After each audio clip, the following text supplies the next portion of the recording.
कि इस बार तो बदलाव की बयार चल रही है। बिहार बदलेगा, सरकार बदलेगी, फिर बिहार बदलेगा इस बार। मैं आज ये कह सकता हूं कि बिहार की जनता ने मन बना लिया है। मैं जब से चुनाव में घूम रहा हूं, चुनाव में बिहार के में मैं देख रहा हूं जनता के बीच में एक विशेष उत्साह और लगाव तेजस्वी के लिए दिखाई दे रहा है।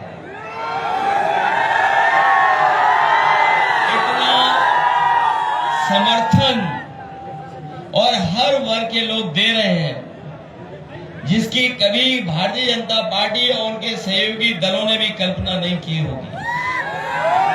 अभी जब मैं कौशल जी को सुन रहा था तो वो याद दिला रहे थे कि भारतीय जनता पार्टी ने किस तरीके से जनता में ये कहा कि इस बार वो 400 पार करेंगे।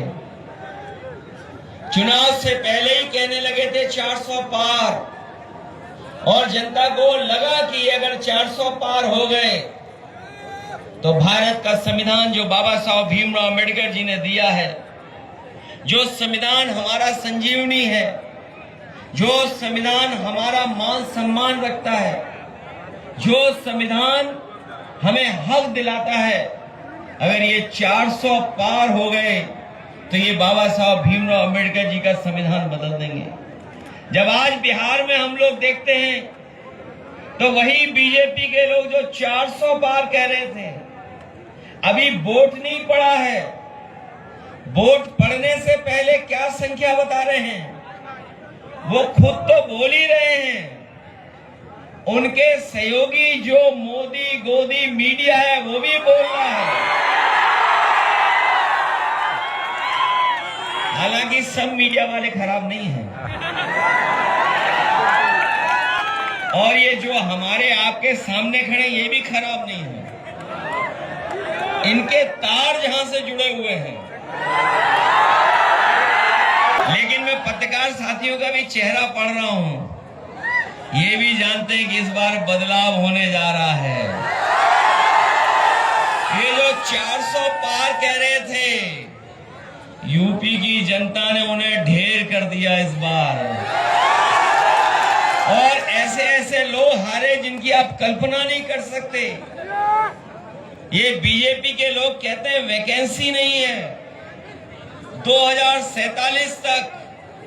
मैं उन्हें कहना चाहता हूं, इस बार बिहार की जनता ने तय कर लिया है कि वैकेंसी कर करके नौजवान नया मुख्यमंत्री तेजस्वी को बैठाने जा रहे हैं।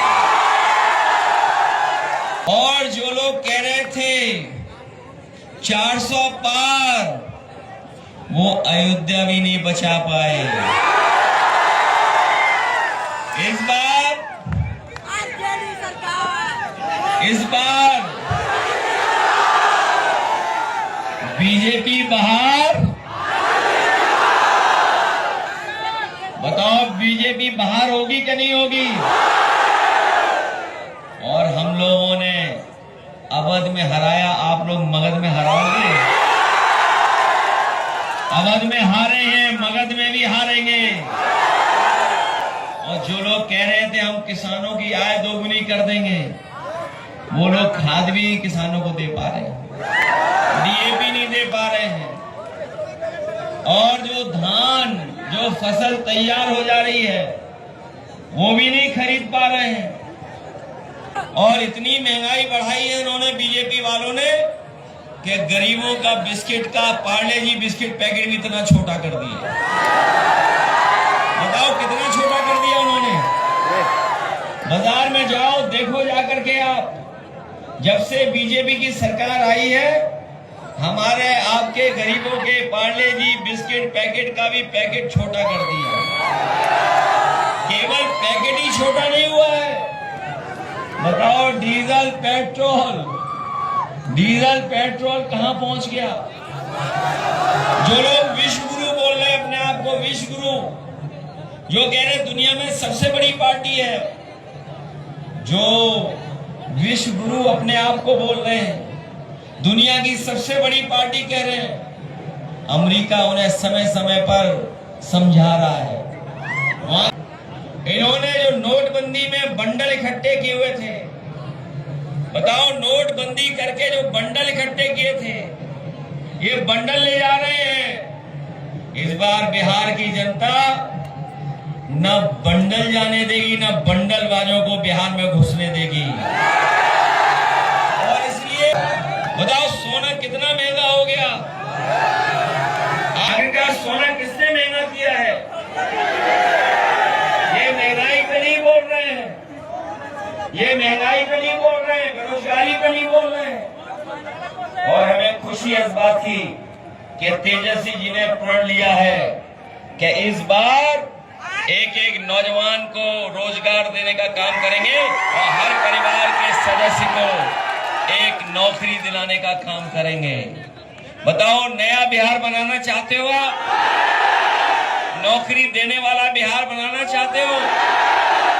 और नौजवान फौज में भर्ती हो जाता था, वर्दी पहनना चाहता है, लेकिन इन्होंने वर्दी पहनना भी दूर कर दिया नौजवानों से जब से अग्निवीर व्यवस्था आई। हम लोग देश आपकी तरफ देख रहा है, और अगर देश में कोई परिवर्तन ला सकता है तो यही हमारी बिहार की जनता परिवर्तन ला सकती है। बताओ, बदलाव लाओगे? और हम तो आपके बीच इसलिए आए हैं, आप यहां से भगाओ बीजेपी को, हम यूपी में भगा देंगे। सावधान हो कि नहीं सावधान? आप लोग सावधान हो इस चुनाव में। आप लोग नौकरी रोजगार के लिए मदद करोगे तेजस्वी जी की, और फिर नया जो मुख्यमंत्री नई उम्र का बनेगा, वो नए लोगों की चाहत क्या है, नए लोगों की लड़ाई क्या है, वो समझता है। इसलिए तेजस्वी की मदद करिए। मुझे याद है, जब मैं मुख्यमंत्री था तो मैंने वहां पर नौजवानों को लैपटॉप बांटने का काम शुरू किया था, और बड़े पैमाने पे नौजवानों को लैपटॉप दिया था। और उसका परिणाम ये हुआ कि नौजवान पढ़ाई में भी आगे बढ़ने लगा, दुनिया से जुड़ करके वो अपने रोजगार और काम करने लगा। लेकिन ये भारतीय जनता पार्टी की सरकार आई, उन्होंने वहां लैपटॉप ही बंद कर दिया। और लैपटॉप इसलिए बंद किया क्योंकि जो हमारे जो मुख्यमंत्री हैं, उन्हें लैपटॉप चलाना नहीं आता। बताओ, नई पीढ़ी के लोग नए जमाने के साथ चल रहे हैं कि नहीं चल रहे हैं? जो चाहे कोई झगड़ा हो जाए, उन्हें थाने न भागना पड़े, और अगर वो फोन मिलाए तो 5 और 10 मिनट में पुलिस आए और उनकी मदद करे, ऐसा इंतजाम हम लोगों ने किया था। वो देश का उदाहरण बना। जो थाने में जाओगे तो जेब खाली कर दी जाएगी। ये बेकार किसने व्यवस्था की है? बीजेपी ने की है। इसलिए भ्रष्टाचार इन्होंने बढ़ाया, बेईमानी बढ़ाई। नोट बंद करके ये कहा था भ्रष्टाचार खत्म हो जाएगा, तो भ्रष्टाचार भी खत्म हो गया। और 15 लाख में तो अभी तो 10,000 रुपए आए हैं। कितना बकाया है बताओ? 15 लाख कब बोला था, और वो भी 10,000 उधारी का 10,000। और तब जब जाने वाले हैं, और आपने पटना का वो शो देख लिया होगा, उस शो में तो जो है चुनावी दूल्हा, उनको शो ही नहीं किया इन्होंने। बताओ, कहीं चुनावी दूल्हा को शो किया रोड शो में? इसलिए आप लोग मदद करना। तेजस्वी काम करने वाले हैं, बिहार को आगे बढ़ाने वाले हैं, नौकरी देने वाले हैं, बिहार को खुशहाली के रास्ते पे ले जाने वाले हैं। इस बार नौजवानों का पलायन रुकेगा, बीजेपी का पलायन बिहार से होने जा रहा है। ये हमेशा साथ देगी आपके लाइन के। बीजेपी वाले कह रहे हैं कि इस जमाने में लाइटनिंग की क्या जरूरत है। मैं उन बीजेपी वालों से कहना चाहता हूँ, तुमने डीजल पेट्रोल महंगा कर दिया। हम लोग इसमें चाहे तो मिट्टी के तेल से जला लें, और चाहे और एलईडी बल्ब भी लगा के जला सकते हैं।